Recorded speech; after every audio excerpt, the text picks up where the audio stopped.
So hello everyone, ये बहुत important है कि अगर आप सिविल सर्विस की तैयारी कर रहे हैं तो न्यूज़पेपर से यूपीएससी रेलिवेंट कंटेंट पढ़ें। इस सारे टॉपिक्स का डिटेल जो डिस्कशन है वो आप इसी चैनल के अंदर देख सकते हैं। मॉर्निंग में 9:15 AM को होता है and the session is taken by me only. So यहाँ पे देख लेते हैं। पहला जो एक इंटरेस्टिंग टॉपिक है कि जापान के जो प्राइम मिनिस्टर हैं शिगेरू इशिबा, इन्होंने रिज़ाइन किया। अगर आपको पता हो तो अभी जो हमारे प्राइम मिनिस्टर हैं उन्होंने विजिट किया था जापान को, तो उन्हीं के साथ हमारी मुलाकात हुई थी, कई सारे एग्रीमेंट्स और ये सब साइन किए गए थे, बट ये अभी रिज़ाइन करने जा रहे हैं।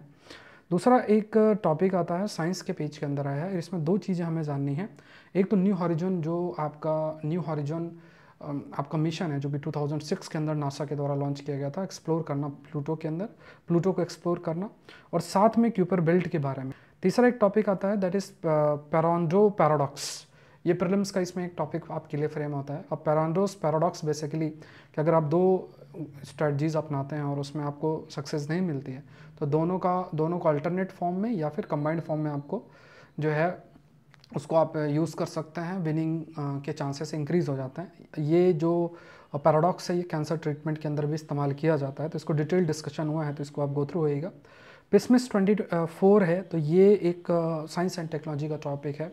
पिसमिस 24 क्या है? क्लस्टर ऑफ स्टार है ये पिसमिस 24। एआई के ऊपर एक बड़ा इंटरेस्टिंग आर्टिकल आया है, इसमें एक्सप्लेन किया गया बहुत ही डिटेल के अंदर एक्सप्लेन किया और अच्छा आर्गूमेंट दिया गया है। वो आर्गूमेंट ये है कि जैसे मान लो फॉरेन डायरेक्ट इन्वेस्टमेंट आपके देश के अंदर होता है, तो उसमें जो इनफ्लो है उसमें क्या उसका पेस है, आउटफ्लो है तो वो किस तरीके से इंक्रीज़ हो रहा है। अगर एफडीआई आपके देश में ज़्यादा से ज़्यादा होता है तो जो करेंसी स्टेबिलिटी जो है वो आती है।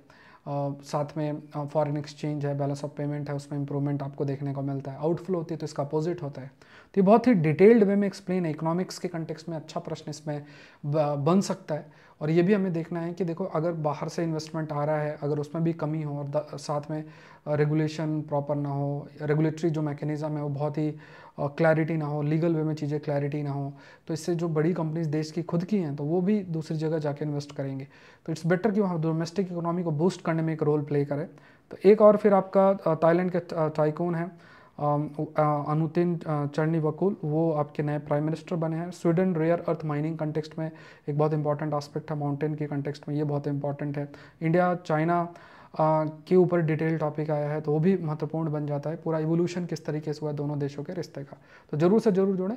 सिविल सर्विस की तैयारी कर रहे हैं तो अनअकैडमी से जरूर से जुड़ें। इमेज ऊपर है, ऑफर आपको है, use the code SPLIB। Thank you everyone, thank you.